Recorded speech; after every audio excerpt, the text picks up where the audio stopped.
जय हिंद दोस्तों, स्वागत है आप सभी का रोजगार विद प्रमोद यूट्यूब चैनल पर। आज दोस्तों इस वीडियो में हम भारत का भूगोल से संबंधित यहाँ पर सामान्य जानकारी से रिलेटेड क्वेश्चन करने वाले हैं। तो वीडियो आप लोग पूरा देखिएगा, क्योंकि अधूरा जानकारी दोस्तों जहर के समान होती है। तो आप लोग वीडियो को पूरा देखेंगे तो हर चीज़ आपको समझ में आएंगे। तो चलिए स्टार्ट करते हैं। वन लाइनर प्रश्न है दोस्तों, आपके सामने पहला क्वेश्चन यहाँ पर दिया गया है। पहला प्रश्न क्या पूछा गया है, क्षेत्रफल की दृष्टि से भारत का विश्व में कौन सा स्थान है।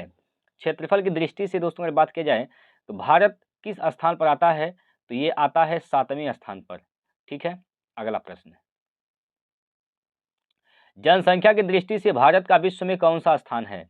जनसंख्या की दृष्टि से देखा जाए दोस्तों तो भारत विश्व में किस स्थान पर आता है, तो जनसंख्या में दोस्तों भारत पहले स्थान पर आ गया है। अगला प्रश्न है दोस्तों, भारत के उत्तर में कौन कौन से देश हैं। भारत के उत्तर में जाएंगे तो कौन कौन से देश मिलेंगे। यहाँ पर देखिए भारत इस प्रकार से है, देखिएगा,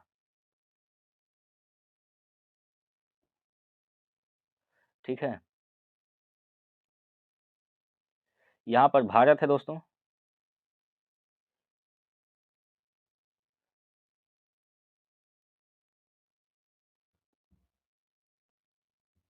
कुछ इस प्रकार से भारत है। अगर भारत के आप जाएंगे उत्तर दिशा में तो उत्तर में यहाँ पर कौन कौन से देश देखने को आपको मिल जाते हैं, तो यहाँ से चीन मिलेगा, नेपाल और भूटान। चीन, नेपाल और भूटान 3 देश भारत के उत्तर दिशा में है, यहाँ पर आपको देखने को मिलेंगे। अगला प्रश्न है दोस्तों, अगला प्रश्न है कि भारत के पूर्व में कौन से देश हैं। अगर भारत के पूरब में देखा जाए दोस्तों तो पूरब ये हिस्सा होता है, यहाँ पर इस पूरब वाले में यहाँ कौन कौन से देश पड़ते हैं, तो याद रखिएगा यहाँ पर भारत के पूर्व में बांग्लादेश है दोस्तों। भारत के पूर्व में कौन सा देश है, तो यहाँ पर बांग्लादेश है। ठीक है, तो बांग्लादेश है, इससे आप लोग याद रखेंगे। अगला प्रश्न है, प्रश्न नंबर 5 आपके सामने है। देखिए क्या कहा गया है, इसमें बोला गया है कि भारत के पश्चिम में कौन से देश हैं। भारत के पश्चिम में कौन सा देश है, तो भारत के पश्चिम में कैंसर है, मतलब पाकिस्तान है। ठीक है, नापाक इरादों वाला पाकिस्तान। चलिए अगला प्रश्न है, भारत के दक्षिण पश्चिम में कौन सा सागर है, तो भारत के दक्षिण पश्चिम में दोस्तों अरब सागर है। भारत के दक्षिण पूर्व में कौन सी खाड़ी है, तो दोस्तों भारत के दक्षिण पूर्व में अगर देखेंगे आप तो भारत के दक्षिण पूर्व में यहाँ पर बंगाल की खाड़ी है। कौन सी खाड़ी है, तो याद रखेंगे भारत के दक्षिण पूर्व में बंगाल की खाड़ी है दोस्तों। ठीक है, अगला प्रश्न, भारत के दक्षिण में कौन सा महासागर है, तो दक्षिण में जब जाएंगे तो देखेंगे भारत के दक्षिण में एक महासागर है, इसका नाम है हिंद महासागर। कौन सा सागर, तो दोस्तों हिंद महासागर है भारत के दक्षिणी दिशा में।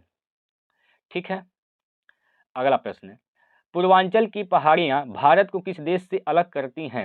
जो पूर्वांचल की पहाड़ियां हैं दोस्तों वो भारत को किस देश से अलग करती हैं, तो यह म्यांमार से अलग करती हैं दोस्तों, इसे आप लोग याद रखेंगे। ठीक है, अगला प्रश्न, मन्नार की खाड़ी और पाक जल डमरू मध्य भारत को किस देश से अलग करते हैं।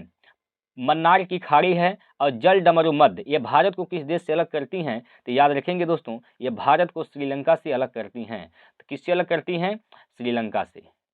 ठीक है, अगला प्रश्न है यहाँ पर, इसमें दिया गया है कि संपूर्ण भारत का अक्षांशीय विस्तार कितना है। संपूर्ण भारत का दोस्तों अक्षांशीय विस्तार कितना है, तो याद रखेंगे संपूर्ण भारत का अक्षांशीय विस्तार 8 डिग्री 4 मिनट से लेकर 37 डिग्री 6 मिनट उत्तरी अक्षांश। ठीक है, 8 डिग्री 4 मिनट से 37 डिग्री 6 मिनट उत्तरी अक्षांश, इसका संपूर्ण विस्तार है भारत का। ठीक है, चलिए आगे अगला प्रश्न, भारत के मध्य से कौन सी रेखा गुजरती है। भारत के बीचों बीच से दोस्तों कौन सी रेखा गुजरती है, तो याद रखेंगे भारत के बीचों बीच यानी मध्य से कर्क रेखा गुजरती है, जो भारत के 8 राज्यों से होकर गुजरती है। कितने राज्यों से, भारत के 8 राज्यों से कर्क रेखा गुजरती है। अगला प्रश्न है, भारत का उत्तर से दक्षिण तक विस्तार कितना है। अगर उत्तर से दक्षिण तक देखेंगे तो भारत का विस्तार कितना है, तो याद रखेंगे 3214 किलोमीटर उत्तर से दक्षिण तक विस्तार है दोस्तों। भारत का पूरब से पश्चिम तक विस्तार कितना है। अगर पूरब से पश्चिम देखेंगे तो पूरब से पश्चिम तक विस्तार कितना है, तो यहाँ पर याद रखिएगा 2933 किलोमीटर इसका पूरब से पश्चिम तक विस्तार है। इसे आप लोग याद रखेंगे। अगला प्रश्न है, अंडमान निकोबार द्वीप समूह कहाँ स्थित है? अंडमान निकोबार द्वीप समूह कहाँ स्थित है? तो यह स्थित है दोस्तों बंगाल की खाड़ी में। किस खाड़ी में? तो बताएंगे बंगाल की खाड़ी में अंडमान निकोबार द्वीप समूह स्थित है। अगला प्रश्न है, अगला क्वेश्चन आपके सामने है, लक्षद्वीप कहाँ स्थित है? दोस्तों लक्षद्वीप कहाँ स्थित है? लक्षद्वीप कहाँ स्थित, देखिए ये भारत है अगर, तो भारत यहाँ पर लक्षद्वीप पड़ता है दोस्तों, ठीक है। इधर कौन सा सागर है? तो इधर अरब सागर है, ठीक है। तो लक्षद्वीप कहाँ स्थित है? अरब सागर में स्थित है, यानी इसका उत्तर क्या होगा? अरब सागर, ठीक है। अगला प्रश्न देखिए, अगला प्रश्न यहाँ पर दिया गया है, भारत का दक्षिणी छोर क्या कहलाता है? भारत का जो दक्षिणी छोर है दोस्तों वह क्या कहलाता है? तो भारत का दक्षिणी छोर कहलाता है इंदिरा पॉइंट। कौन सा पॉइंट? तो इंदिरा पॉइंट इसका उत्तर सही है। देखिए भारत की अगर बात करते हैं तो भारत का जो सबसे दक्षिणी छोर है दोस्तों उसको इंदिरा पॉइंट कहते हैं, और सबसे उत्तरी छोर क्या कहलाता है? यहाँ पर उत्तरी छोर जो है, यहाँ पर जम्मू कश्मीर में यहाँ पर, इसको इंदिरा काल कहते हैं। क्या कहते हैं? इंदिरा काल। ये मुख्य भूभाग का, अगर पूछा जाए आपसे कि भारत के मुख्य भूभाग का सबसे दक्षिणतम बिंदु क्या है, तो बताएंगे कैप कोमेरिन। क्या बताएंगे दोस्तों? Cap coumarin. Cap coumarin, cap coumarin, ठीक है। भारत के मुख्य भूभाग का दक्षिणतम बिंदु कौन है? कैप कोमेरिन है। और पड़ता कहाँ पर है? ये तमिलनाडु में पड़ता है दोस्तों, ठीक है। चलिए अगला प्रश्न, अगला प्रश्न है, इंदिरा पॉइंट को और किसी दूसरे नाम से भी जाना जाता है? तो इंदिरा पॉइंट तो कहते ही हैं, लेकिन इंदिरा पॉइंट को दोस्तों पिगमिलियन पॉइंट के नाम से भी जाना जाता है। इसको पिगमिलियन के पॉइंट के नाम से भी जानते हैं, और इसको लाहिचिंग के नाम से भी जाना जाता है, और पारसेन के नाम से भी इसे जाना जाता है। तो इस बात को आप लोग याद रखेंगे। अगला प्रश्न है, भारत का क्षेत्रफल विश्व के क्षेत्रफल का कितना प्रतिशत है? तो भारत का जो क्षेत्रफल है दोस्तों वह विश्व का 2.42% है। कितना है? 2.42% है, ठीक है। चलिए अगला प्रश्न, विश्व की कुल जनसंख्या का कितने प्रतिशत है भारत में निवास करती है? विश्व की कुल जनसंख्या का कितना प्रतिशत भारत में निवास करती है? तो याद रखेंगे दोस्तों विश्व की कुल जनसंख्या का 17% भारत में निवास करती है, ठीक है। चलिए अगला प्रश्न, भारत का कुल क्षेत्रफल कितना है? भारत का दोस्तों कुल क्षेत्रफल कितना है? तो भारत का कुल क्षेत्रफल दोस्तों 32,87,263 वर्ग किलोमीटर है। 32,87,263 वर्ग किलोमीटर यह भारत का कुल क्षेत्रफल है। अगला प्रश्न है, भारत की स्थल सीमा से कौन से देश लगे हैं? भारत की स्थल सीमा से कौन से देश लगे हैं? तो स्थल सीमा कौन से हो जाएगा दोस्तों? भारत का जो ऊपर वाला हिस्सा है यानी उत्तर दिशा में जो देश लगे हैं वह स्थल से लगे हैं। तो कौन कौन से देश हैं इसे आप लोग याद रखिएगा। एक बांग्लादेश है, चीन है, पाकिस्तान, नेपाल, म्यांमार, भूटान। ये भारत के किस दिशा कहाँ पर लगे हैं?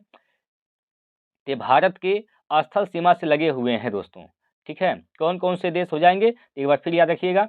बांग्लादेश, चीन है, पाकिस्तान है, नेपाल, म्यांमार और भूटान। यह स्थल सीमा से लगे हुए देश हैं। कुल कितने देश हैं तो यहाँ पर गिन सकते हैं 1 2 3 4 5 6, ठीक। चलिए आगे बढ़ते हैं। अगला प्रश्न देख लीजिए। अगला क्वेश्चन है आपके सामने यहाँ पर दिया गया है, भारत की जल सीमा किन देशों से मिलती है? भारत की जो जल सीमा है वह किन देशों से मिलती है? तो जो नीचे वाले यहाँ पर ये भारत का नीचे का हिस्सा है, तो यहाँ पर जो देश पड़ेंगे दोस्तों यहाँ पर जो देश पड़ेंगे ये सब जल से संबंधित रहेंगे। ऐसे कौन कौन से देश हैं तो याद रखिएगा, मालदीव है, श्रीलंका है, बांग्लादेश है, म्यांमार है, पाकिस्तान है। ये भारत की जल सीमा से यहाँ पर साझा करते हैं, ठीक है दोस्तों। कौन कौन? मालदीव, श्रीलंका, बांग्लादेश, म्यांमार और पाकिस्तान, ठीक है। अगला प्रश्न, अगला प्रश्न है आपके सामने, कर्क रेखा किन राज्यों से होकर गुजरती है? तो दोस्तों याद रखिएगा, इसका ट्रिक याद रखिएगा, छपरा के मंत्री गुझामी हैं। छपरा के मंत्री कौन हैं? गुझामी हैं। कुल कितने राज्य हैं दोस्तों? तो 8 राज्य हैं जो कर्क रेखा से होकर गुजरती हैं। भारत के कुल कितने राज्य कर्क रेखा से होकर गुजरती हैं? 8 राज्य। कौन कौन?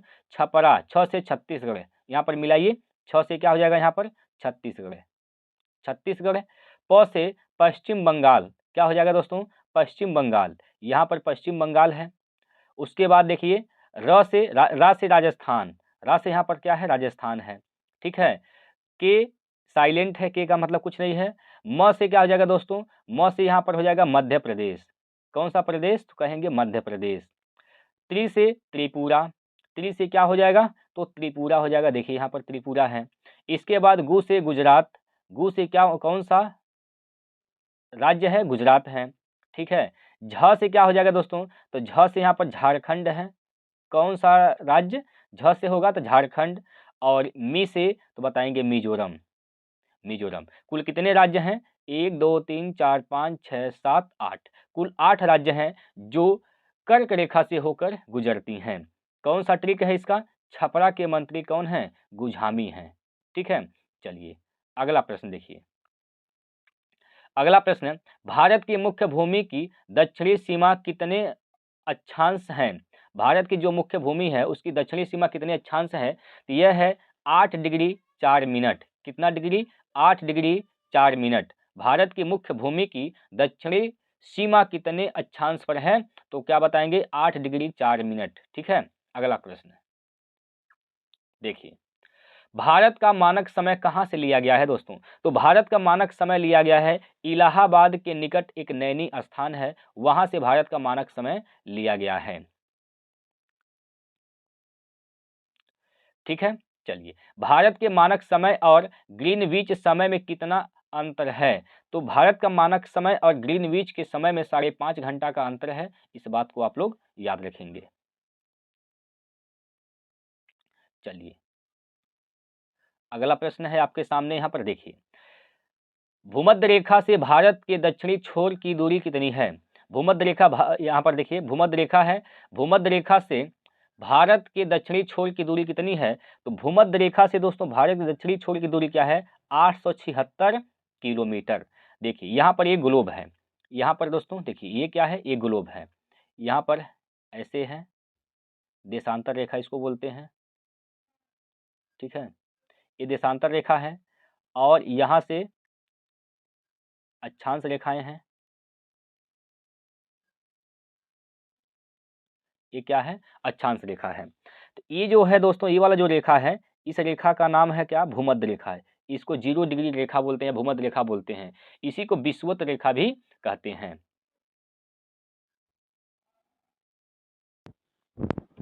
भारत दोस्तों यहाँ पड़ता है, भारत की स्थिति कहाँ पड़ती है? तो भारत यहाँ पड़ता है। ठीक है। अब ये बोला गया है कि यहाँ से देखिए, ये जो हिस्सा है यहाँ से, ये भारत का दक्षिणी बिंदु है यहाँ पर। ठीक है। अब यहाँ से यहाँ तक की दूरी कितनी है? ये जो हिस्सा है यहाँ से यहाँ तक की दूरी कितनी है? तो ये दूरी दोस्तों 876 किलोमीटर है। इस बात को आप लोग याद रखेंगे। चलिए आगे चलते हैं, अगला क्वेश्चन आपके सामने है। देखिए क्या बोला गया है इसमें, यहाँ पर देखिए, भारत की स्थल सीमा की लंबाई कितनी है? भारत की जो स्थल सीमा है दोस्तों उसकी लंबाई कितनी है? तो याद रखिएगा, स्थल सीमा की लंबाई 15,200 किलोमीटर है। कितना किलोमीटर? तो 15,200 किलोमीटर भारत की स्थल सीमा की लंबाई है। ठीक है।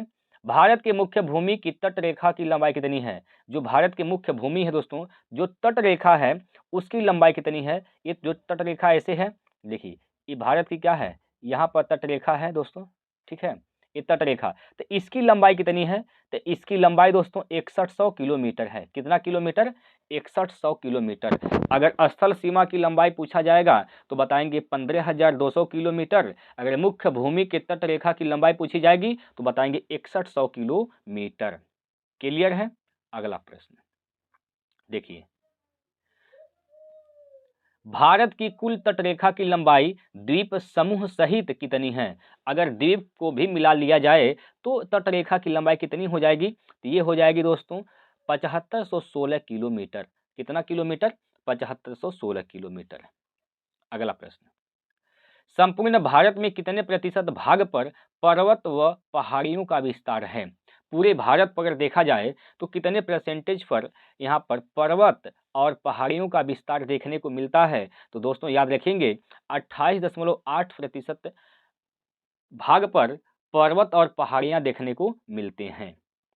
अगला प्रश्न है भैया, संपूर्ण भारत में कितने क्षेत्रफल पर मैदानी विस्तार है? यानी संपूर्ण भारत के कितना क्षेत्रफल ऐसे हैं जिस पे मैदान विस्तार है, खाली जगह है, मैदान मतलब खाली स्थान। तो ये कितने हैं दोस्तों? 44%। कितना? 44%।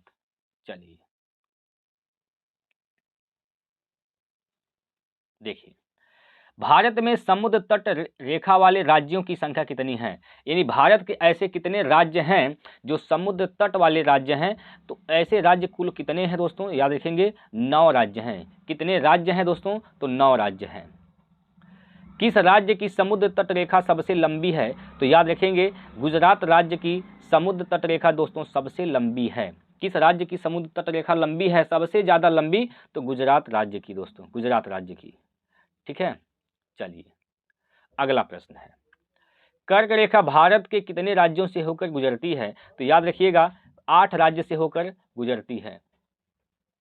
कितने राज्यों से दोस्तों? 8 राज्यों से। भूमध्य रेखा के निकट कौन सा स्थान है?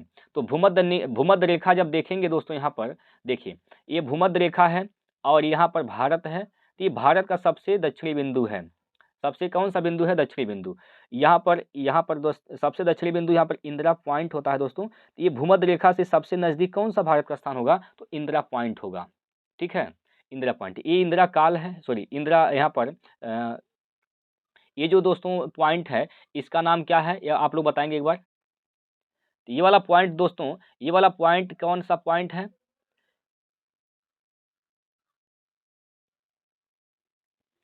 इस वाले पॉइंट का नाम दोस्तों कौन सा हो जाएगा? Cap coumarin. ठीक है, तो इससे ज्यादा, इससे दूर कौन स्थित है? ये कौन सा पॉइंट है? इंदिरा पॉइंट। तो भूमध्य रेखा से सबसे नजदीक भारत का कौन स्थान हो जाएगा? इंदिरा पॉइंट। ठीक है, तो इंदिरा पॉइंट इसका सबसे नजदीकी होगा दोस्तों। ठीक है, चलिए अगला प्रश्न है, देखिएगा इंदिरा पॉइंट कहाँ स्थित है? तो आप बताएंगे। देखिए इंदिरा पॉइंट कहाँ स्थित है? तो इंदिरा पॉइंट यहाँ पर दोस्तों क्या पड़ता है? अंडमान निकोबार। तो अंडमान निकोबार में यहाँ स्थित होता है। अंडमान निकोबार द्वीप समूह है दोस्तों, उसमें इंदिरा पॉइंट स्थित है। ठीक है, अंडमान निकोबार में।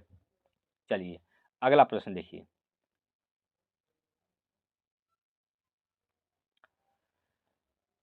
किस राज्य की समुद्र तट रेखा सबसे छोटी है? सबसे छोटी समुद्र तट रेखा किस राज्य की है? तो याद रखिएगा गोवा की। और सबसे लंबी पूछे जाएगा तो गुजरात का। ठीक है, चलिए सबसे छोटी गोवा का। अगला है, भारत की स्थल सीमा किस देश के साथ सबसे ज्यादा है?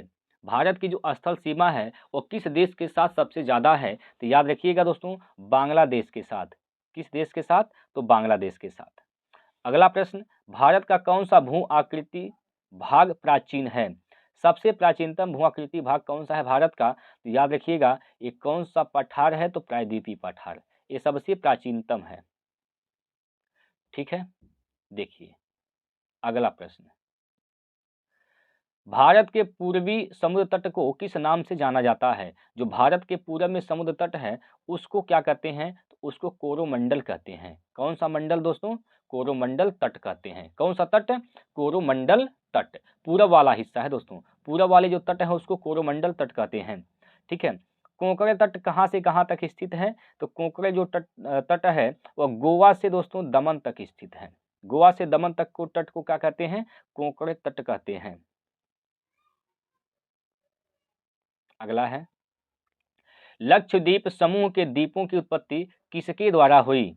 लक्षद्वीप जो द्वीप है दोस्तों वो सब किसके द्वारा उत्पत्ति हुआ था? तो याद रखिएगा लक्षद्वीप के जो द्वीप समूह बने हैं वह प्रवाल के द्वारा बने हैं। किसके द्वारा? प्रवाल। प्रवाल एक जीव होता है दोस्तों, ठीक है, उसी से बना हुआ। प्रवाल या मूंगा बोलते हैं, जो कैल्शियम कार्बोनेट रिलीज करते हैं दोस्तों, समुद्र में पाए जाते हैं, उसी से बने हैं। कौन सा द्वीप? लक्षद्वीप समूह। ठीक है, किससे बने हैं? तो प्रवाल या मूंगों से निर्मित है। चलिए अगला प्रश्न है, न्यूमूर द्वीप, यहाँ पर न्यूमूर है दोस्तों, या इसको सही कर लेंगे, न्यूमूर है, ठीक है। यहाँ पर न्यूमूर, न्यूमूर एक द्वीप है, कहाँ स्थित है? तो ये न्यूमूर द्वीप दोस्तों अंडमान सागर में स्थित है। किस सागर में? तो अंडमान सागर में। देखिए अगला प्रश्न, भारत का द्वीप कौन सा द्वीप भारत और श्रीलंका के बीच स्थित है? भारत और श्रीलंका के बीच कौन सा द्वीप है? कौन सा द्वीप है दोस्तों? देखिए रामेश्वरम है भारत और श्रीलंका के बीच में, ठीक है। चलिए अगला प्रश्न, लक्षद्वीप समूह में कुल द्वीपों की संख्या कितनी है? लक्षद्वीप समूह में टोटल द्वीपों की संख्या दोस्तों कितनी है? तो 36 द्वीप हैं। कितने द्वीप हैं दोस्तों? 36। लेकिन दोस्तों 36 द्वीप में से कितने ऐसे द्वीप हैं जिस पे मानव वास करते हैं, यानी जिस पे मानव रहते हैं? लक्षद्वीप समूह में कुल कितने द्वीपों पर मानव वास करता है, यानी कितने द्वीप ऐसे हैं जिस पे मनुष्य रहते हैं? तो केवल 10 ही द्वीप ऐसे हैं जिस पे मनुष्य रहते हैं। ठीक, अगला प्रश्न, भारत के किस स्थान को सफेद पानी के नाम से जाना जाता है? भारत का कौन सा स्थान है बताइए जिसको सफेद पानी के नाम से जाना जाता है? तो यह सियाचिन को, सियाचिन भारत का हिस्सा है और इसे किस नाम से जानते हैं? तो इसको सफेद पानी के नाम से जानते हैं। कहाँ पड़ता है दोस्तों? ये जम्मू कश्मीर वाले हिस्से में यहाँ पड़ता है, यहाँ पर, ठीक है, यहाँ पर पड़ता है। चलिए आगे चलते हैं।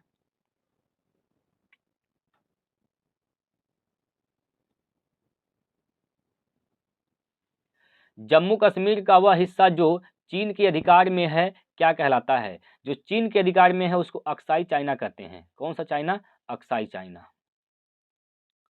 ठीक है। भारत में शीत मरुस्थल कौन सा है? भारत में दोस्तों शीत मरुस्थल कौन सा है? तो भारत में शीत मरुस्थल यहाँ पर लद्दाख है, ठीक है, लद्दाख। भारत की देशांतर स्थित है, भारत की देशांतर स्थिति है, तो भारत की देशांतर स्थिति कितना है? देखिए 68 डिग्री 7 मिनट से लेकर 97 डिग्री 25 मिनट तक ये देशांतर स्थिति है भारत का। कितना है? 68 डिग्री 7 मिनट से 97 डिग्री 25 मिनट तक। चलिए अगला प्रश्न, किस देश के साथ है नया मोड़ द्वीप, न्यूमूर द्वीप के कारण भारत का विवाद है? यहाँ पर दोस्तों क्वेश्चन में थोड़ा गड़बड़ी है, ठीक है, यहाँ पर क्वेश्चन में दोस्तों गड़बड़ी है, इसको छोड़ देंगे, ठीक है। चलिए आगे चलिए, अगला देखिए, भारत किस गोलार्ध में स्थित है दोस्तों? बताइए भारत किस गोलार्ध में स्थित है? तो भारत उत्तरी गोलार्ध में स्थित है। किस गोलार्ध में? तो उत्तरी गोलार्ध में, ठीक है। देखिए अगला क्वेश्चन, केंद्र शासित प्रदेश दादरा एवं नागर हवेली भारत के किन राज्यों के बीच स्थित है? भारत के किन राज्यों के बीच स्थित है? तो यह गुजरात और महाराष्ट्र के बीच स्थित है, दादर एवं नागर हवेली। चलिए अगला है, किस राज्य को पहले नेफा के नाम से जाना जाता था? नेफा के नाम से किसे जाना जाता था पहले? तो यह अरुणाचल प्रदेश को जाना जाता था, ठीक है। अरुणाचल प्रदेश को दोस्तों पहले नेफा के नाम से जाना जाता था। चलिए अगला प्रश्न, केंद्र शासित प्रदेश अंडमान निकोबार द्वीप समूह की राजधानी पोर्ट ब्लेयर किस द्वीप पर स्थित है? अंडमान निकोबार द्वीप समूह की राजधानी क्या है? तो याद रखिएगा पोर्ट ब्लेयर है इसकी राजधानी। ये पूछा है किस द्वीप पर स्थित है, तो यह किस द्वीप पर है? दक्षिणी अंडमान द्वीप पर। किस द्वीप पर? दक्षिणी अंडमान द्वीप पर, ठीक है दोस्तों। चलिए कौन सा राज्य उत्तर पूर्वी राज्य की 7 बहनों का भाग नहीं है? 7 बहनों का भाग नहीं है दोस्तों, बार बार पूछा जाता है। सिक्किम को याद रख लीजिए कि सिक्किम 7 बहनों का भाग में नहीं आता है, और यहीं पर पश्चिम बंगाल को भी याद रखिएगा। सबसे ज़्यादा इंपॉर्टेंट सिक्किम है, सिक्किम इसका हिस्सा नहीं है और पश्चिम बंगाल भी इसका हिस्सा नहीं है, ठीक। चलिए अगला प्रश्न, कौन सा महत्वपूर्ण अक्षांश है भारत को दो भागों में बांटता है? भारत को दो भागों में बांटने वाला अक्षांश, महत्वपूर्ण अक्षांश कौन सा है? तो ये है 23 डिग्री 3 मिनट उत्तरी अक्षांश। 23 डिग्री 3 मिनट उत्तरी अक्षांश दोस्तों। उत्तर भारत में अप हिमालय क्षेत्र के सहारे पहले समतल मैदान क्या कहलाते हैं? ये भंवर कहलाते हैं दोस्तों, भंवर याद रखिएगा। कोरी निवासिका कहाँ स्थित है? तो कोरी निवासिका दोस्तों यह स्थित है कच्छ के रण में, ठीक है, कच्छ का रण में, ठीक। अगला प्रश्न है, भारत का कौन सा राज्य तीन ओर से बांग्लादेश से घिरा है? भारत का कौन सा राज्य है दोस्तों जो तीनों ओर से बांग्लादेश से क्या है? तो घिरा है। तीनों ओर से बांग्लादेश से क्या है दोस्तों? घिरा है। तो कौन सा राज्य है? त्रिपुरा। त्रिपुरा जो है वह बांग्लादेश से तीनों ओर से घिरा हुआ है दोस्तों। भारत के किस स्थान को मरुस्थल की राजधानी कहा जाता है? तो जैसलमेर जो कि राजस्थान में पड़ता है, इसको भारत का एक ऐसा स्थान है जिसको मरुस्थल की राजधानी के नाम से भी जाना जाता है। देखिए, अरावली और विंध्य पर्वत श्रृंखलाओं के बीच कौन सा यहाँ पर पठार पड़ता है दोस्तों? ये पठार है, पठार है दोस्तों, पठार, ठीक। तो ये कौन सा पठार पड़ता है? तो ये मालवा का पठार पड़ता है दोस्तों, मालवा का पठार।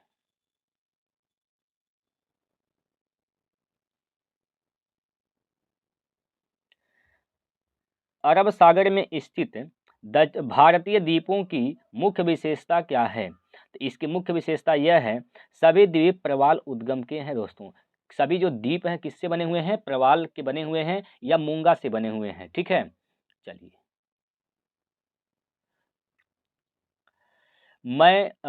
मैकाल का पठार भारत के किस राज्य में है? तो मैकाल का पठार दोस्तों छत्तीसगढ़ में स्थित है, इसको आप लोग याद रखिएगा। चलिए, अगला प्रश्न है, छोटा नागपुर किसका नाम है? तो छोटा नागपुर दोस्तों रांची के पठार का नाम है। और अगला प्रश्न यहीं पर दिया गया है, इंदिरा पॉइंट भूमध्य रेखा से कितनी दूर है? तो 876 किलोमीटर दूर है। भारत और चीन की सीमा रेखा को स्पर्श करने वाले भारतीय राज्य कौन से हैं? भारत और चीन की सीमा रेखा को स्पर्श करने वाले कौन कौन से भारतीय राज्य हैं? तो याद रखिएगा, अरुणाचल प्रदेश, नागालैंड, मणिपुर एवं मिजोरम। कितने राज्य? 1 2 3 4, 4 राज्य हैं जो भारत के हैं और किसको स्पर्श करते हैं? चीन की सीमा को। अगला प्रश्न देखिए, आगे चलिए। दक्षिणी भारत की सबसे ऊंची चोटी कौन सी है? यानी दक्षिण भारत की सबसे ऊंची चोटी का नाम अनायमुडी है। कौन सा नाम है दोस्तों? अनायमुडी। कहाँ पड़ती है? आप लोग कमेंट करके बताएंगे अनायमुडी किस राज्य में पड़ती है? अनायमुडी किस राज्य में पड़ता है? आप लोग कमेंट करके बताएंगे। चलिए, अगला प्रश्न देखिए, सर्वप्रथम इंडिया शब्द का प्रयोग भारत के लिए किस भाषा में किया गया था? तो इंडिया शब्द का सबसे पहले प्रयोग ये जो भारत के लिए किया गया था, ये ग्रीक भाषा में किया गया था। किस भाषा में दोस्तों? ग्रीक भाषा में।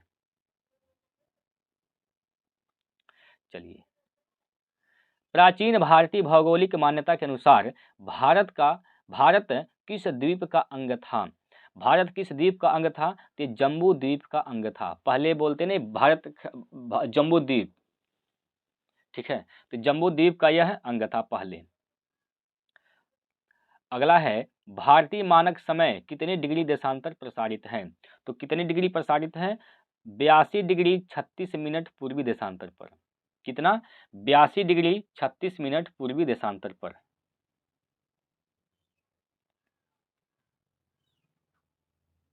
अगला प्रश्न, आदम का पुल किन दो देशों के मध्य स्थित है? जो आदम का पुल है दोस्तों वह किसके किसके बीच स्थित है? तो भारत और श्रीलंका के बीच स्थित है, ठीक है। भारतीय क्षेत्र में कौन से दो ज्वालामुखी द्वीप हैं? भारतीय क्षेत्र में दो ज्वालामुखी द्वीप हैं दोस्तों, जिसका नाम है बैरन द्वीप और एक है नारकोंडम द्वीप। बैरन द्वीप और नारकोंडम द्वीप। अब आप सभी लोग कमेंट करके बताएंगे इसमें से कौन सा सुषुप्त ज्वालामुखी है? कौन सा ज्वालामुखी सुषुप्त ज्वालामुखी है? अगला प्रश्न देखिए, हैदराबाद का जुड़वा नगर कौन सा है? हैदराबाद का जुड़वा नगर है दोस्तों सिकंदराबाद। हैदराबाद और सिकंदराबाद को जुड़वा नगर के नाम से जाना जाता है। थार भूमि कहाँ स्थित है? तो थार भूमि याद रखिएगा दोस्तों राजस्थान में स्थित है।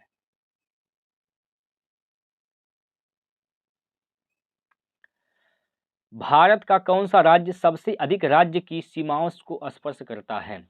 उत्तर प्रदेश। कौन सा प्रदेश दोस्तों? उत्तर प्रदेश। ये भारत का ऐसा राज्य है जो सबसे अधिक राज्य की सीमाओं से स्पर्श करता है। लगभग कई राज्य से यह टच में रहता है। कौन सा प्रदेश? उत्तर प्रदेश। ठीक है, अब आप लोग बताएंगे उत्तर प्रदेश का राजकीय पशु क्या है? अगर आप पुलिस की तैयारी कर रहे हैं दोस्तों तो आपके लिए इंपॉर्टेंट है। बताइए राजकीय पशु क्या है उत्तर प्रदेश का? राजकीय पशु क्या है बताइए? उत्तर प्रदेश का राजकीय पशु क्या है? राजकीय पशु, राजकीय पक्षी, राजकीय पुष्प आप लोग कमेंट बॉक्स में आप लोग जल्दी से टाइप करिए। अगला प्रश्न देखिए, स्वतंत्रता से पहले कौन सा भारतीय क्षेत्र काला पानी के नाम से जाना जाता था? पहले स्वतंत्रता से पहले दोस्तों काला पानी के नाम से किस भारतीय क्षेत्र को जानते थे? तो अंडमान निकोबार द्वीप समूह को जाना जाता था। यहाँ काला पानी की सजा होती थी दोस्तों। अंडमान निकोबार द्वीप समूह को काला पानी के नाम से जाना जाता था, याद रखिएगा इसे। अगला प्रश्न है, झांसी नगर भारत कि किस राज्य में स्थित है? तो जो झांसी नगर है दोस्तों ये उत्तर प्रदेश पुलिस के लिए इंपॉर्टेंट क्वेश्चन है। झांसी नगर भारत में है और ये किस राज्य पड़ता है? तो याद रखिएगा उत्तर प्रदेश राज्य में पड़ता है। उत्तर प्रदेश के सीएम कौन है? आप लोग एक बार कमेंट बॉक्स में पिन करेंगे। उत्तर प्रदेश का सीएम कौन है, मुख्यमंत्री कौन है बताएंगे? चलिए अगला है क्वेश्चन, भारत की सबसे लंबी सुरंग पीर पंजाल सुरंग किस राज्य में है? पीर पंजाल सुरंग दोस्तों किस राज्य में पड़ता है? तो याद रखिएगा ये जम्मू कश्मीर, उत्तर जम्मू, इसका जो आंसर है दोस्तों जम्मू कश्मीर में पड़ता है। पीर पंजाल का सुरंग किस राज्य में है? तो जम्मू कश्मीर में है दोस्तों। चलिए अगला क्वेश्चन, अगला प्रश्न है, भारत और पाकिस्तान के बीच सीमा रेखा का निर्धारण किसने किया था? भारत और पाकिस्तान के बीच जो सीमा रेखा का निर्धारण हुआ था दोस्तों ये कौन किया था? तो याद रखिएगा sir Cyril John Radcliffe. Bharat और पाकिस्तान के बीच कौन सी रेखा है? तो वह रेखा का नाम रेडक्लिफ है। इसने अपने नाम से ही उस रेखा का नाम रखा रेडक्लिफ रेखा। तो प्रश्न पूछा जाता है भारत और पाकिस्तान के बीच में कौन सा रेखा है? तो इस रेखा का नाम क्या है दोस्तों? रेडक्लिफ रेखा है। किसने निर्धारण किया था? वो अपने नाम पर ही रखा था दोस्तों Radcliffe. Sir Cyril John Radcliffe इसका नाम था। ठीक है, चलिए अगला प्रश्न, भारत का कौन सा राज्य चीन, नेपाल और भूटान की सीमा को स्पर्श करता है? तो ये कौन सा राज्य है? ये सिक्किम है। कौन सा राज्य? भारत का सिक्किम ऐसा राज्य है जो किसको किसको स्पर्श करता है? किस किस देश की सीमा को? चीन, नेपाल और भूटान की सीमा को स्पर्श करता है। अगला प्रश्न, सियाचिन ग्लेशियर भारत के किस राज्य में है? तो याद रखिएगा जम्मू कश्मीर में है। ठीक, अगला क्वेश्चन, दक्कन पास किसके मध्य स्थित है? जो दक्कन पास है दोस्तों वह दक्षिणी अंडमान और लिटिल अंडमान के बीच में स्थित है दक्कन पास। भारत की भूमि का सबसे उत्तरी भाग क्या कहलाता है? भारत की जो भूमि है उसका सबसे उत्तरी भाग क्या कहलाता है? तो याद रखिएगा इंद्रकाल कहलाता है, जो कि कहाँ पड़ता है? जम्मू कश्मीर में। भारत के मुख्य भूमि को रामेश्वरम द्वीप से कौन अलग करता है? तो रामेश्वरम द्वीप से अलग करने वाला कौन सा पुल है? आदम का पुल। ठीक है, यही अलग करता है दोस्तों। क्षेत्रफल की दृष्टि से भारत के 3 सबसे बड़े राज्य का क्रम बताइए। तो क्षेत्रफल की दृष्टि से भारत के 3 सबसे बड़े राज्य क्या हो जाएंगे? सबसे पहले राजस्थान नंबर 1 पर, दूसरे पर मध्य प्रदेश और तीसरे पर दोस्तों महाराष्ट्र है। ठीक है। अगला है, आंध्र प्रदेश की पुरानी राजधानी कौन सी थी? तो आंध्र प्रदेश का पुरानी जो राजधानी थी वह कुरनूल हुआ करती थी। कौन सा? कुरनूल। ठीक है। चलिए, सतपुड़ा की पहाड़ियां किस राज्य में हैं? दोस्तों, सतपुड़ा की जो पहाड़ियां हैं वह मध्य प्रदेश में स्थित हैं। किस प्रदेश में? तो मध्य प्रदेश में। अंडमान निकोबार द्वीप समूह की सबसे ऊंची चोटी कौन सी है? अंडमान निकोबार द्वीप समूह की सबसे ऊंची चोटी का नाम सैंडल पीक है। क्या नाम है दोस्तों? Sandal peak. चलिए, अगला है, अगला प्रश्न है, मंगलुरु से कन्याकुमारी तक का तटीय क्षेत्र क्या कहलाता है? जो मंगलुरु है वहां से कन्याकुमारी तक का जो तटीय क्षेत्र है उसको मालाबार तट के नाम से जाना जाता है। किस तट से दोस्तों? तो बताएंगे मालाबार तट के नाम से जानते हैं। ठीक है। देखिए, धारवाड़ का पठार किस राज्य में स्थित है? जो धारवाड़ का पठार है प्यारे साथियों वह कर्नाटक राज्य में स्थित है। इस बात को आप लोग याद रखिएगा। चलिए, अगला प्रश्न, नीलगिरी की पहाड़ियां किस राज्य में स्थित हैं? दोस्तों, नीलगिरी की जो पहाड़ी है दोस्तों वह तमिलनाडु में स्थित है। इस बात को आप लोग नोट करेंगे। अनायमुडी नामक जो चोटी है इसकी ऊंचाई कितनी है? अनायमुडी की चोटी की ऊंचाई कितनी है दोस्तों? तो इसकी ऊंचाई कितना है? 2695। कितना मीटर? 2695 मीटर। ठीक है। चलिए, अरावली की पहाड़ियां, अरावली की पहाड़ियां किस राज्य में स्थित है दोस्तों? तो अरावली की पहाड़ियां यह राजस्थान राज्य में स्थित है। इसको आप लोग याद रखेंगे। देखिएगा, अरावली के पूरब की ओर से कौन सी नदी निकलती है? अरावली के पूरब की ओर से एक नदी निकलती है। उस नदी का नाम क्या है दोस्तों? बनास। कौन सी नदी? तो बनास। कौन सी नदी आयाम और सॉरी कौन सी नदी आसाम और अरुणाचल प्रदेश की बीच सीमा बनाती है? असम और अरुणाचल प्रदेश के बीच सीमा बनाने वाली नदी कौन सी है? तो इस नदी का नाम कौन सा है? संकोश नदी है दोस्तों।